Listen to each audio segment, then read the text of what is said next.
बीडमधील 109 जणांच्या मृत्यूवरून भाजप आमदार सुरेश धस यांनी काही गंभीर आरोप केले होते। त्यावर आता पोलिसांनी स्पष्टीकरण दिलंय। बीडमधील त्या 109 जणांचा अकस्मात मृत्यू झाला होता।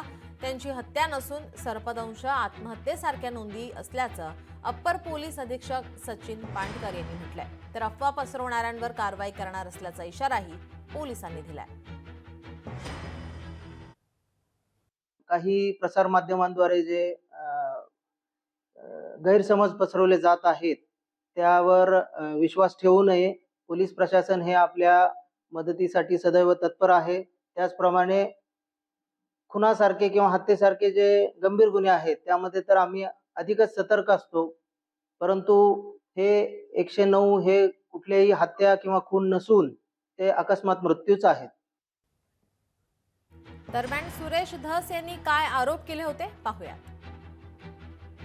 109 मृतदेह सापडले एका वर्षात परळीमध्ये 109, त्यातले फक्त 5च रेकॉर्डवर आले। 109 पैकी 5 आले। 104 मृतदेहांची ओळख पटली नाही, कशामुळे मेलेत याचा बी काय खातरजमाना। काय जणांचे तर हाडकं सापडलेत, नुसती हाडकं।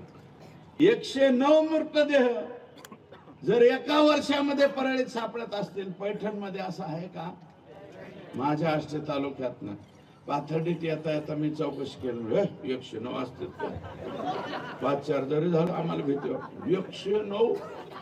109 लापता मुर्दे इथं सापडले। दाऊद इब्राहिमच्या बरोबरीचाच हा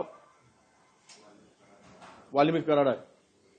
त्याची दहशत जशी होती, एका वर्षामध्ये एका जिल्ह्यात 110 खून होणं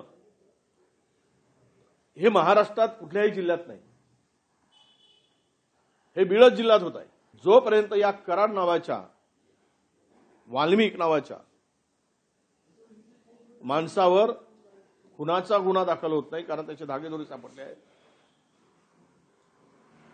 आणि धनंजय मुंडेंचा राजीनामा होत नाही, तोपर्यंत या प्रकरणात न्याय मिळेल असं आम्हाला वाटत नाही।